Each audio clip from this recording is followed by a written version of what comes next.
Bun găsit la emisiunea Știință și Cunoaștere. Am corelat emisiunea de azi cu o parte din sugestiile dumneavoastră legate de seria celor 4 episoade difuzate în luna decembrie 2017, avându-l ca invitat pe cercetătorul Michael Fossel, profesor la Universitatea Stanford.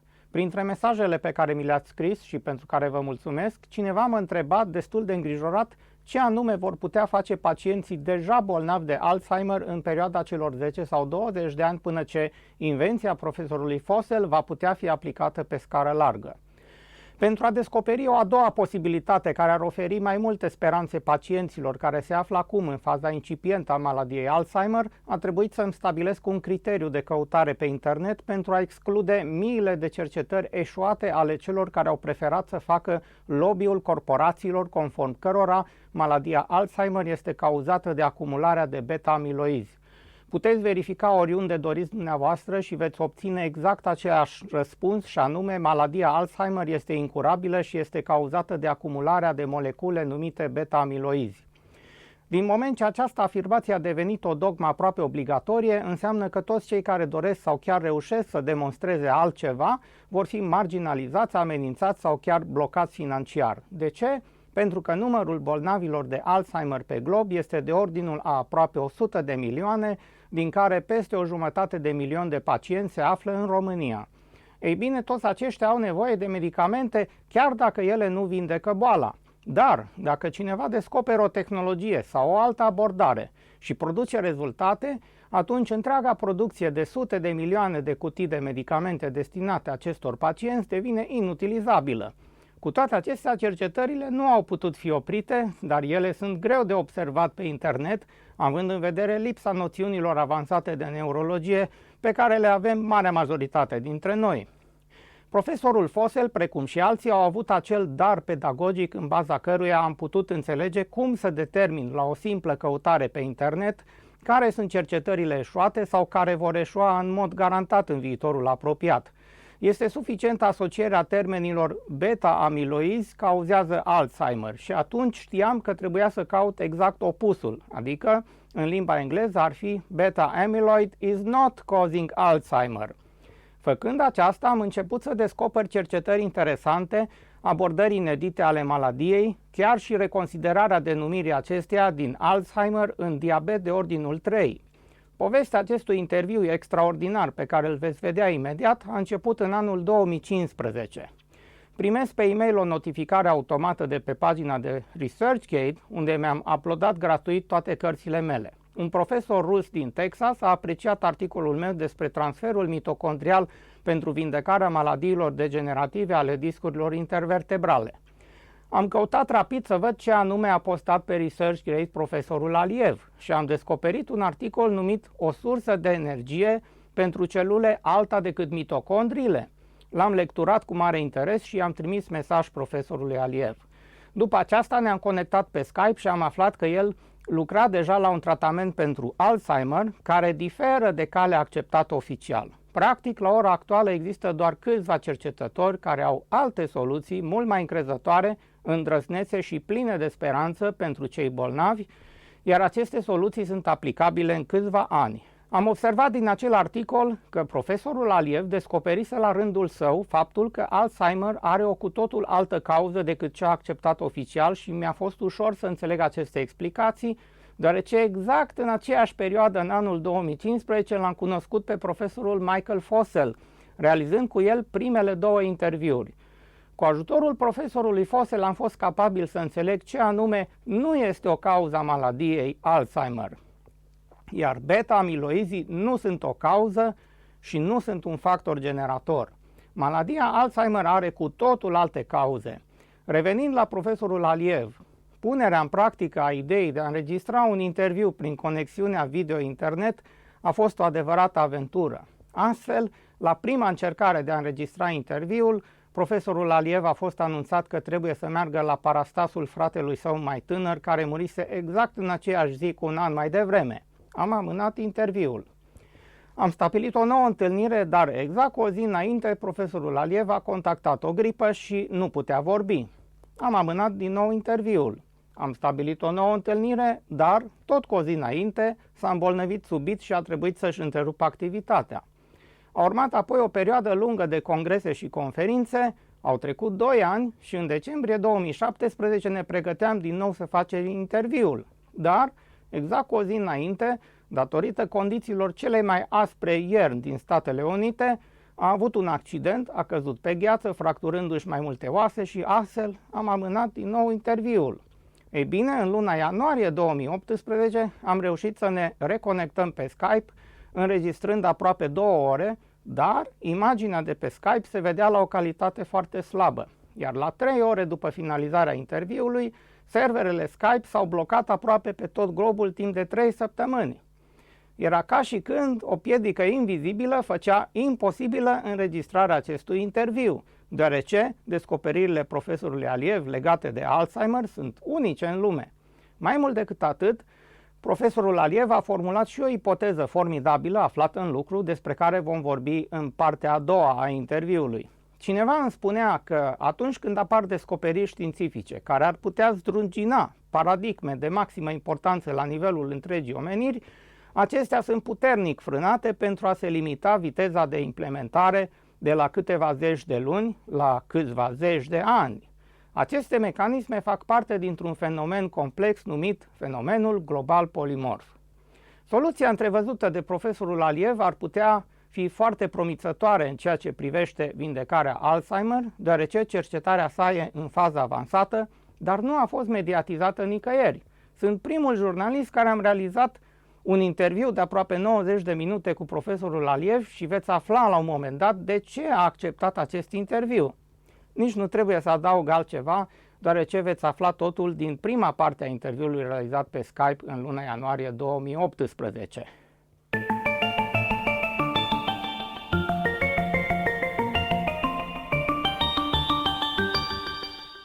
Dear Professor Gyumrak Aliev, welcome to our TV program Science and Knowledge in Romania for the first time.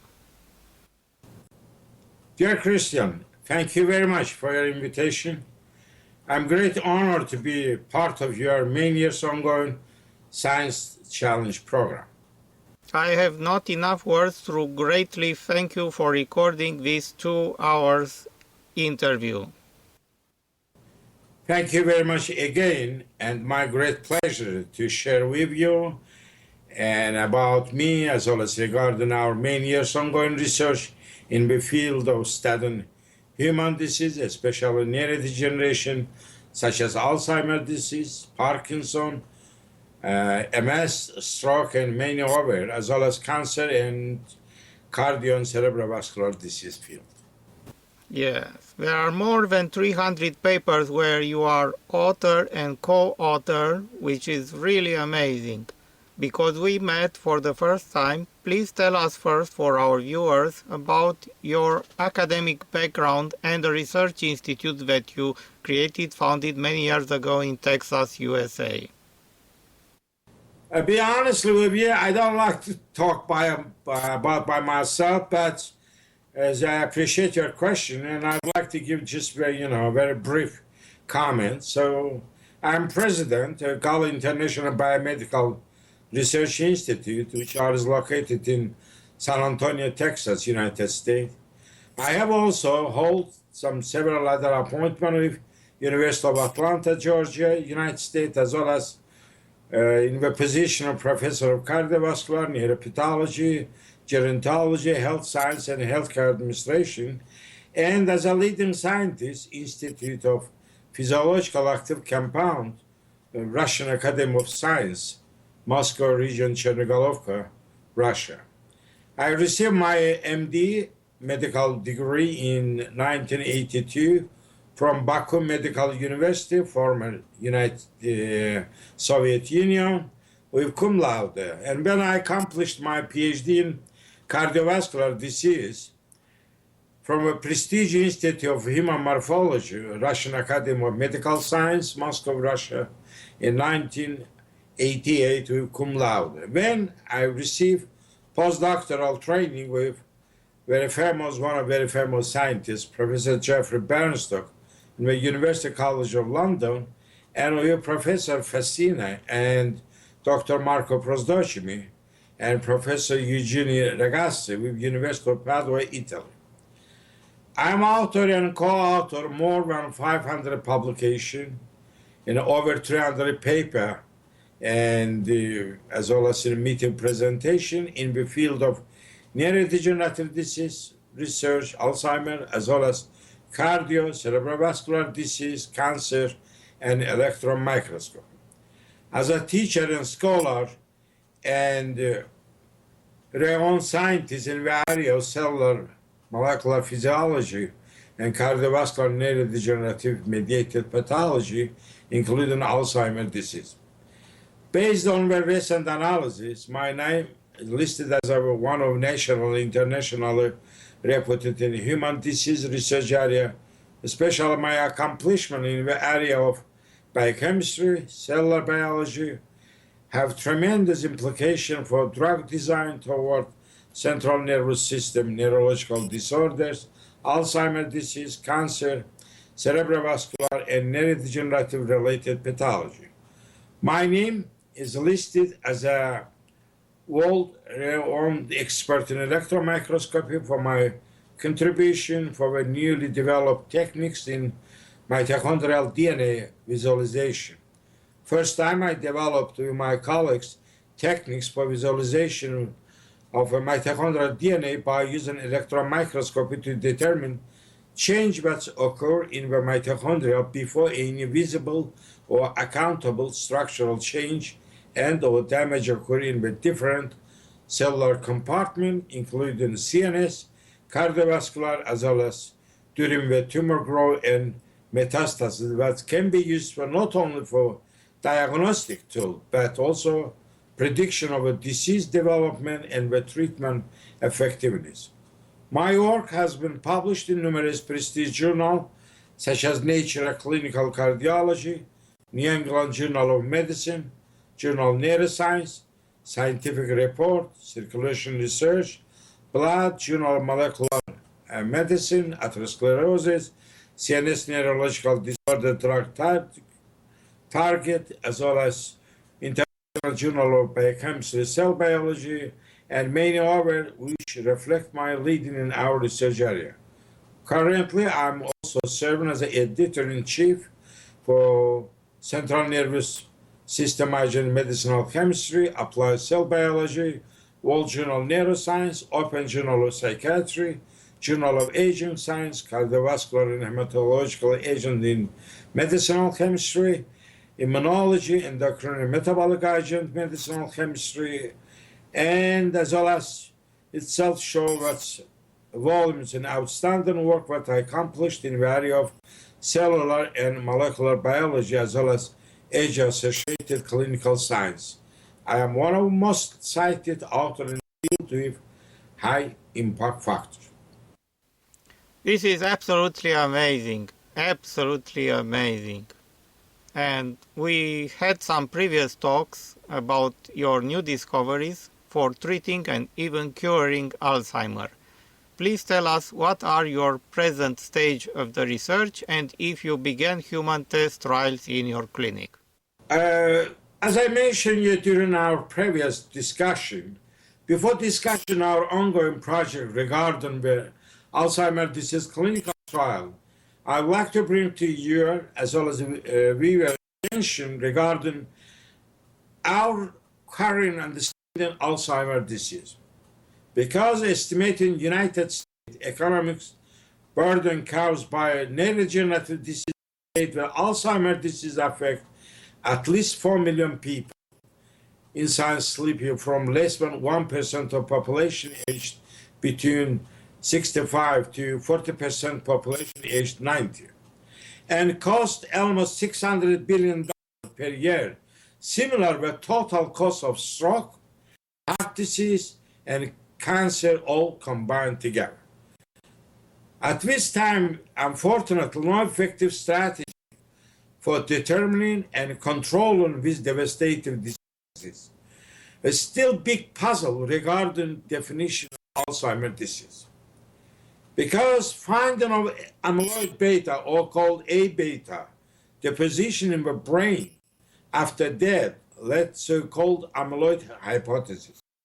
For over a decade, amyloid hypothesis has no any influence and guided research in Alzheimer's dementia that many workers regard as the gold standard of scientific investigation. We have extensively reviewed the literature which workers regard as the gold standard of scientific investigation. Unfortunately, claim that AD caused by the deposition of A beta, which structure called senile plaque, that invade AD brain and that such as plaque formation that lead to future abnormality which were nerve cells eventually killing them. We have found little evidence to support this claim and ample evidence to question it. For example, the amyloid hypothesis has been criticized because its research findings up to now have not generated any benefit in the clinical management and the treatment of AD patients or understanding how the elderly people are presently affected. The three main flaws of amyloid hypothesis appear to be that amyloid beta deposition has not been found to be toxic or cause damage after death of nerve cells in human or animal brain.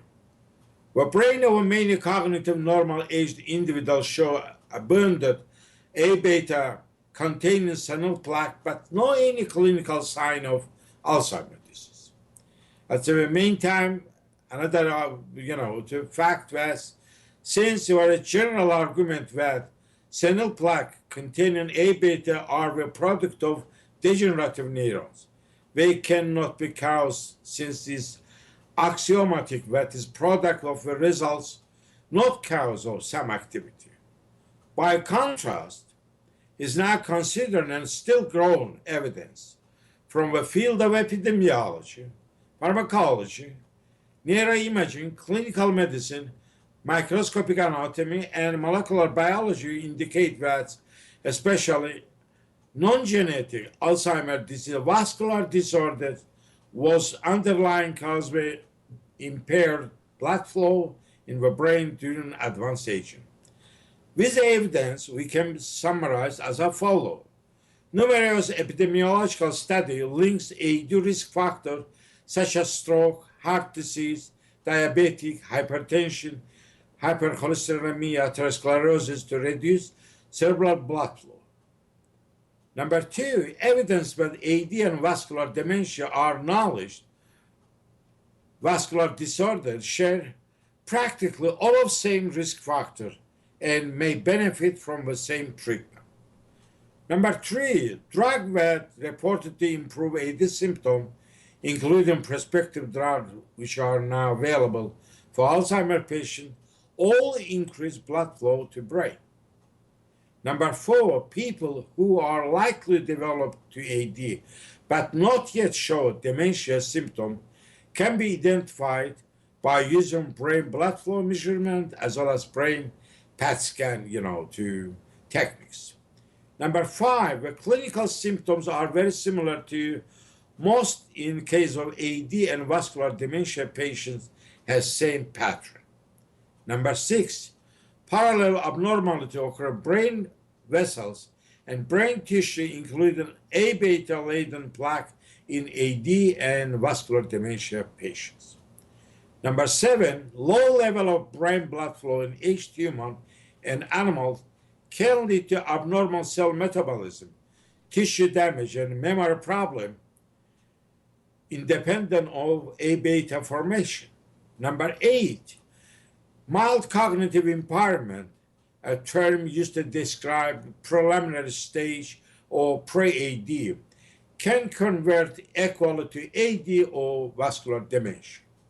Number nine, small vessels damage present in the majority of AD brain after death. For this reason, we and the group that's worked together in our area, we believe that classification of Alzheimer's disease should be as a vascular disorders as described as a vasocognopathy.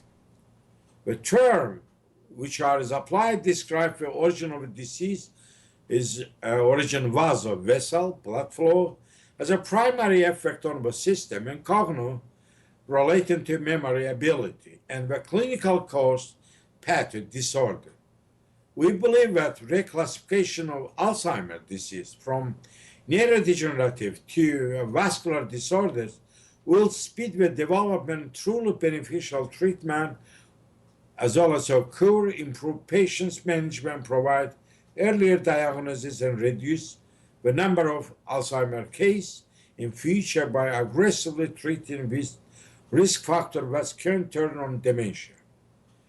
And finally, in conclusion, based on our knowledge and ongoing research, bar-bone examination literature reveal no compelling evidence that A-beta deposition cause Alzheimer will result in significant damage to brain cells.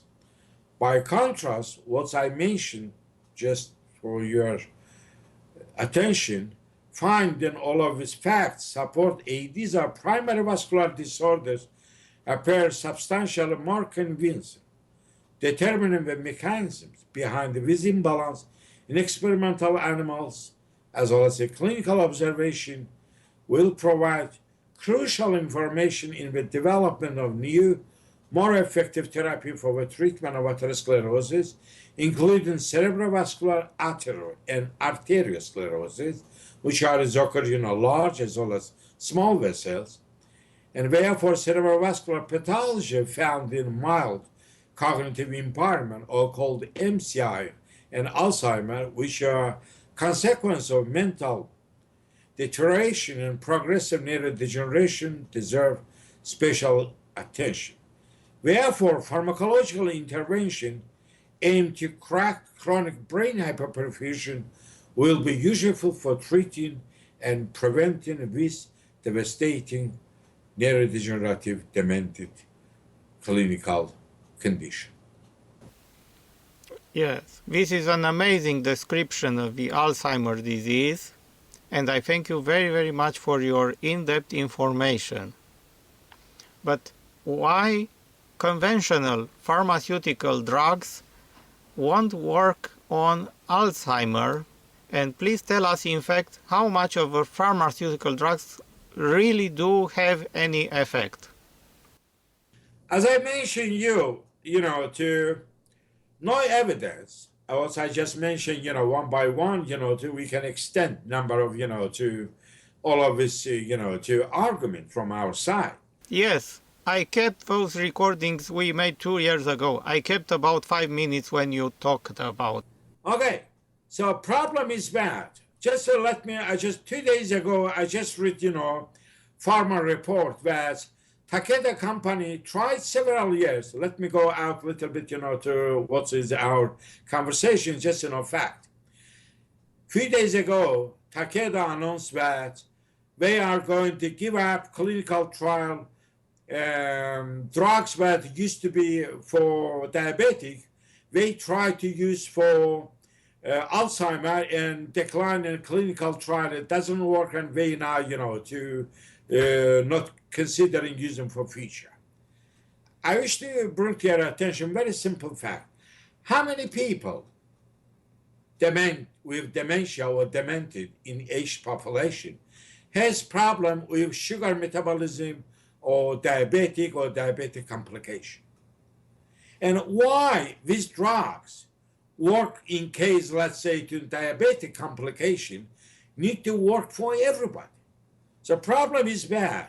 We need to very specific or personalized way for each patient, which are his factors that induce,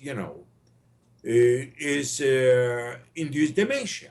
And therefore, main problem is widely accepted theory has nothing to do with the disease etiology, pathogenesis, as well as treatment strategy.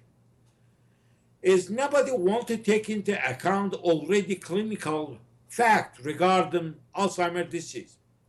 Our previous as an ongoing work showed that stroke and atherosclerosis with neurological consequences, such as Alzheimer's disease, as a two leading age-associated disability, dementia, death, in United States and 6th leading death in US.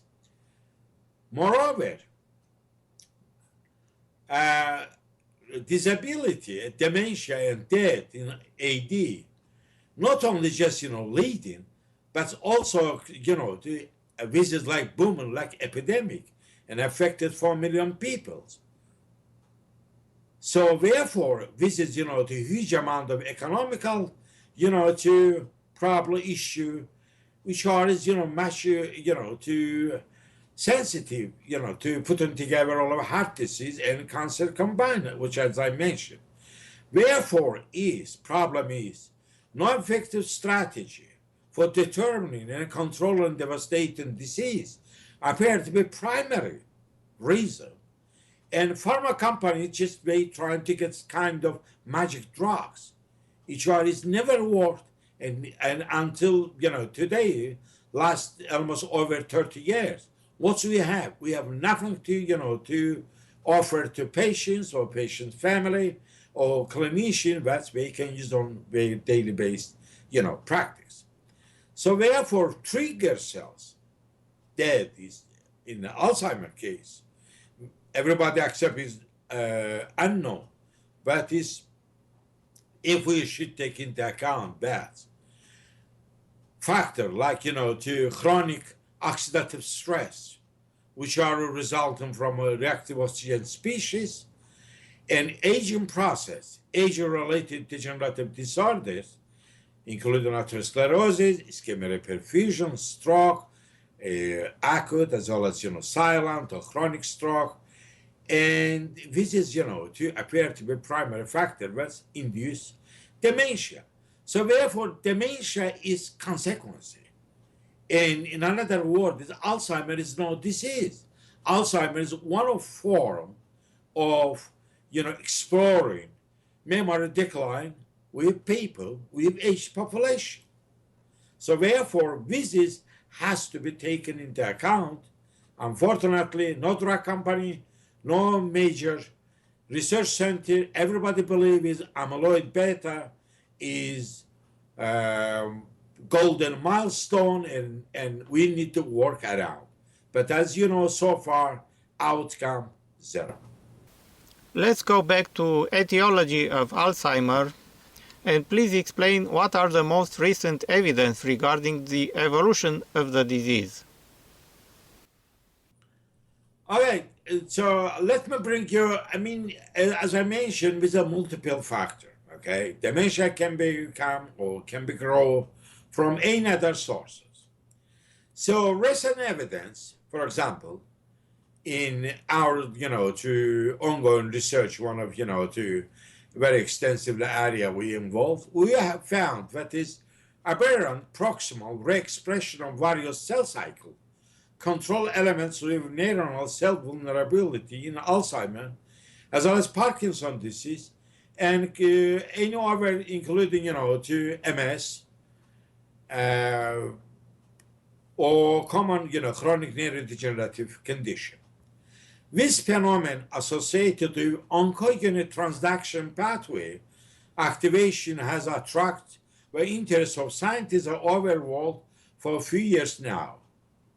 And therefore, in our, to recent publication, as I shared with you, we outlined the research related to oncogenic factor or medicine in the context of potential application for future treatment of above-mentioned chronic or largely incurable disease, including cancer. Under this circumstance, our current research involved also studying tumor in the context of neurodegeneration, because accumulating body of evidence strongly suggests that free radical-induced oxidative damage and the origin as a tissue, specifically mitochondrial dysfunction as an energetic machine, most likely play key, I'll say, is number one role in the pathogenesis of tumor growth as well as metastasis. Because decline in mitochondrial function may lead to cellular energy defects, which will compromise vital cellular component and regulation. On the other hand, tumor growth and metastasis characterized by tissue oxygen deficiency. Therefore, the overexpression of enzymes such as nitric oxide synthase induce production of unwanted large amount of free radical that also induce oxidative stress, cellular change, and particularly on the concomitant mitochondrial lesion and decline in normal organ function. Our study also compiled, which we interview hired more recent insight into the molecular mechanism involved with the earliest stage of Alzheimer pathogenesis or MCI, namely that oxidative stress-induced metabolic abnormality, cellular change, and particularly Mitochondrial on failure. decline in normal organ function induced this outcome. In addition, which was interview highlight, the more recent insight molecular mechanism involved the early stage of AD. Most likely, we believe that oxidative stress-induced metabolic abnormality, mitochondrial failure, which induces energy crisis, vascular as well as cellular level hyperperfusion, and lay out future potential strategy based on this finding. Also, as we discussed, mutual pathogenic process that ascendant biological markers shared between Alzheimer and other cardiovascular, cerebrovascular, neurodegenerative, as well as cancer. Elucidating this common background between this disease may well provide the necessary key concurrent Alzheimer, and therefore proposed study determined that intimate causal relationship between oxidative stress, mitochondrial damage, and vascular lesion that occur during the development maturation of human colorectal carcinoid cancer or malignant brain cancer, any other type of cancer. Why most of the metabolic degenerative disc problems cannot be cured using conventional medicine. In fact, they cannot be cured at all if the patient is not restarting the mitochondrial biochemical reaction in order to produce ATP. Based on our many years ongoing research, as well as my personal experience and expertise, main problem for clinical medicine, as well as basic science, appear to be trying to study each disease separately. And therefore, all of treatment strategy, which are is focused as a potentially using single medication. For this reason, conventional medicine has difficulty not only treatment, but also diagnostic criteria. Just one example. It has been widely accepted and established that highest blood pressure can be derived from a different source, as well as under a different pathogenic factor and different organ failure. Trying just lowering blood pressure by using currently conventional medication not only unable to help for this patient, but also creating non-reversible organ and tissue damage, which are, to induce secondary, complication. More recently, we have showed that in patient who has higher blood pressure, where a main factor appeared to be unwanted stimulation of parasympathetic ganglia. First time, we were able to show that after the sympathectomy, internal layer of vascular system, namely endothelial cells, start releasing and synthesize as well as releasing neuropeptide that was a constructive effect. For this reason, after several months, after sympathectomized patients, conditions become worse. In most cases, it is almost impossible to save patients' life by using conventional medication.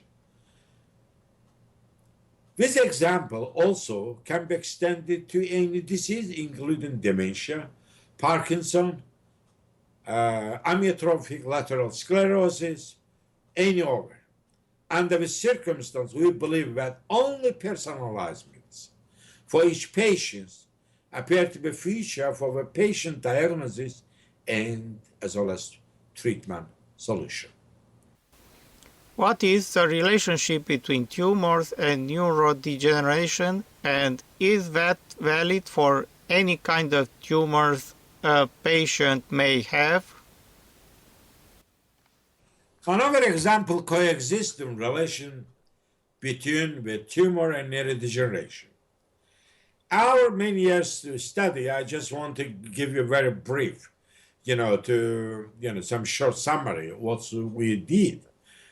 We, as a new technique that we developed is called in situ hybridization, as well as classic ultrastructural electron microscopy analysis of a mitochondrial detail. Mitochondria, where we found is the electrodense matrix or mitochondrial-derived lysosome, which appear to be damaged stage, show the abnormal mitochondria and lipofuscin, or called aging, or disease, to related, unwanted, unsolved, part of, cellular compartment, appear to be a feature of malignant in case of primary as well as metastatic cancer, but not benign tumor.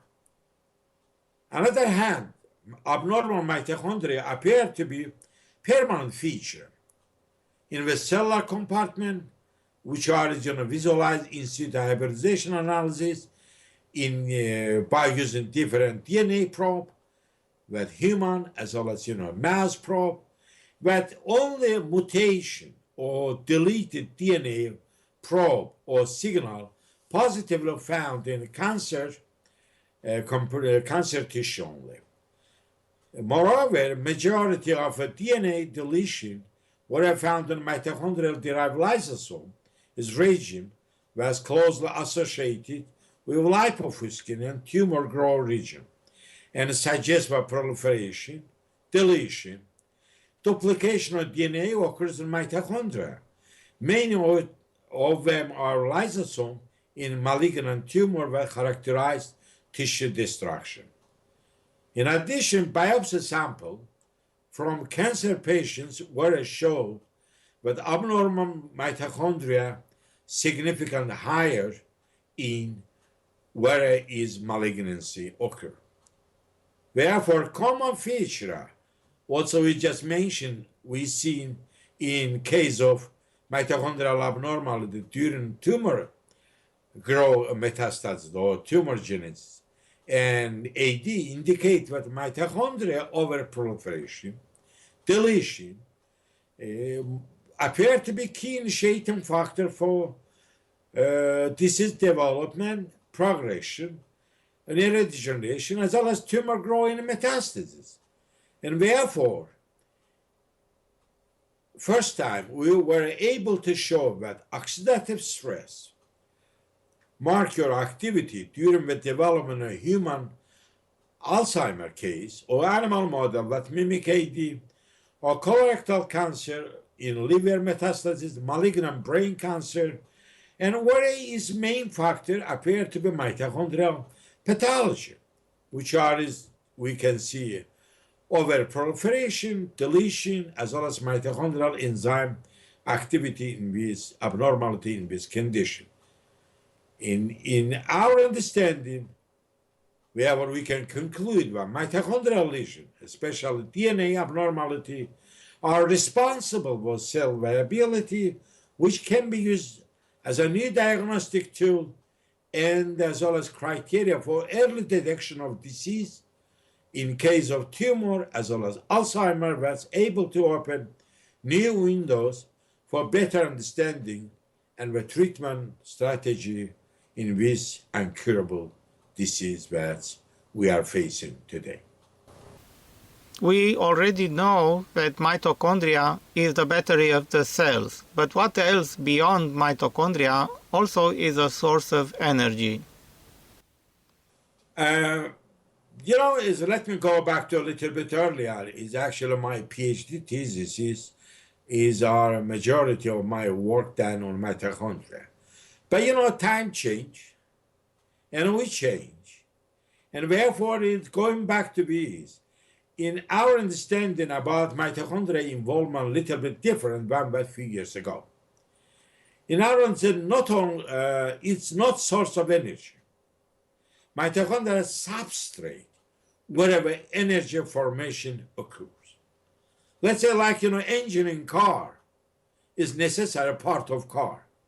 But energy formation occurs by using gas and, you know, keeping engine running by using, you know, to another oil or other, you know, to component to run car. In my opinion, mitochondrial biology is full of misunderstanding and key points are missing. Is because it's, if we accept current theory, I believe it, you know, it is mainly missing fact that we are facing today in basic as well as clinical research. What is melanin from your new perspective, and is melanin present inside or outside the mitochondria? I meet several years ago one of my, you know, friends and your co-worker, Dr. Arturo Solis. I believe one day we can have, you know, some discussion all together about melanin in more detail. But it's briefly, in my understanding, our understanding, physiology of plant has come to be as a formidable challenge.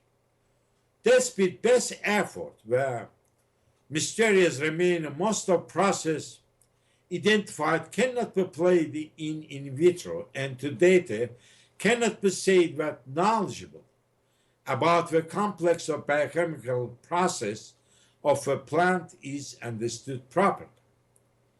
We need to produce food as an emergency in the world, so any knowledge that will allow us to advance in this sense is important. Our discovery about the intrinsic property of melanin transform light energy into chemical energy by means of dissociation of molecule of water, such as chlorophyll in plant, represent a turning point in relation to the chemical reaction so far considered the most important in the world of called photosynthesis. What are the well-known physical and chemical properties of melanin, and what is the newest property that you had discovered?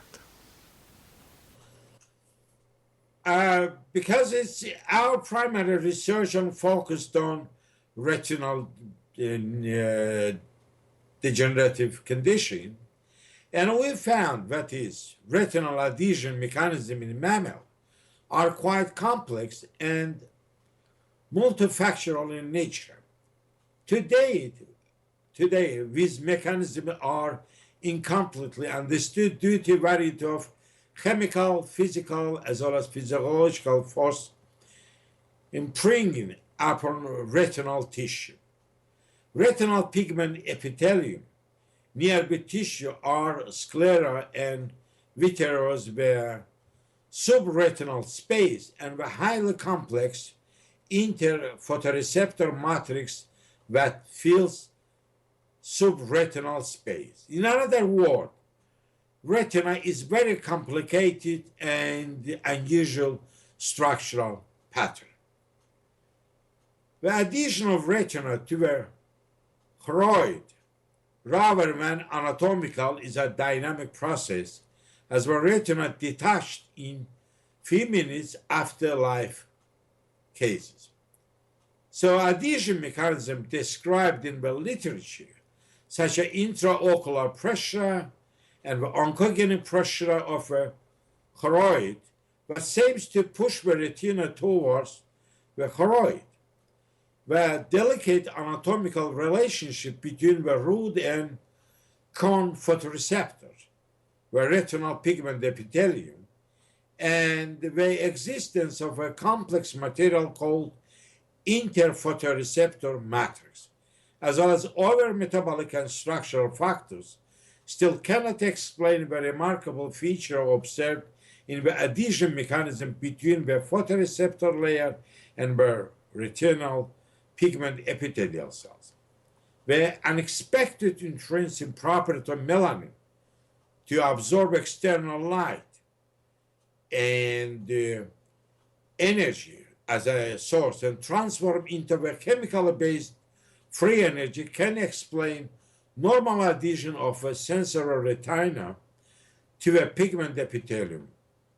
In this work, as I mentioned, we explore, highlight this explanation which state that is definitively able to provide new treatment opportunity as well as avenue against devastating neurodegenerative as well as eye disease, which is now number is increasing every single day. What happened in the past 100 years since Alzheimer first described the disease? I personally checked book written by Alzheimer, which is published in 1905.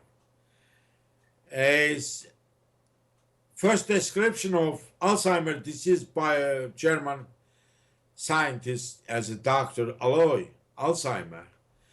What he said, patients presently are dying the same way in spite of technological advance. Our finding of a previously unknown capacity of melanin in the human body split and reform the water molecule, appoint as a human photosynthesis by the analogy of photosynthesis in plant, which is contribute a disruptive advance in the knowledge because means that glucose is not source of energy. Instead, it is a biomass source only. Is really glucose or a source of energy when diabetic patients should be able to fly? It is out of discussion, but glucose is the ideal building block. Our body even make nucleic acids with it. But energy, anything that makes it change, is astonishing taken from water. In case of Alzheimer, is energy problem. Not as a biomass trouble. In this, previously speech, we presented concept basis of his amazing therapeutic results in Alzheimer's disease patients with medical enhancement of human photosynthesis that can give. Therefore, the role of cerebrospinal fluid must be read out due to water is so far main source of energy of CNS, and cerebral silk is the best way to keep close contact between neurons and water. And therefore, to the neuronal cells, water constitutes a source of energy that easily affordable through the subarachnoid space and the ventricles. From now and in ahead, the sacred role of glucose as a source of energy that is easily affordable through the subarachnoidal space and the ventricle. And therefore, a source of energy is broken into small pieces. Human photosynthesis, in our knowledge, in our clinical as well as basic research, show that turning point in the better understanding a treatment of this, to devastating disease in, we hope, 21st century and future. Let me change the tape.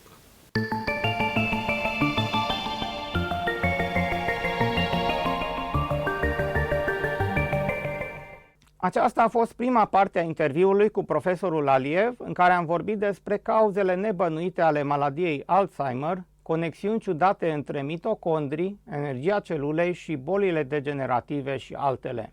În ultimele minute ale primei părți din interviul cu profesorul Aliev, am început să dezvăluim câteva crâmpeie din ipoteza legată de rolul melaninei. Profesorul Aliev bănuiește că, deși în interiorul mitocondrilor se produc reacțiile biochimice care alimentează celula cu energie, materia primă din care se obține această energie nu provine din mitocondrii.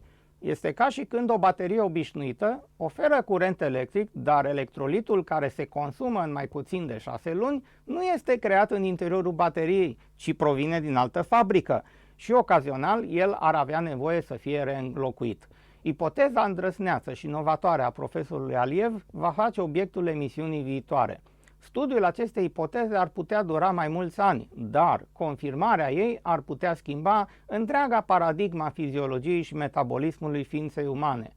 Fiți alături de noi data viitoare la o nouă întâlnire cu emisiunea Știință și Cunoaștere.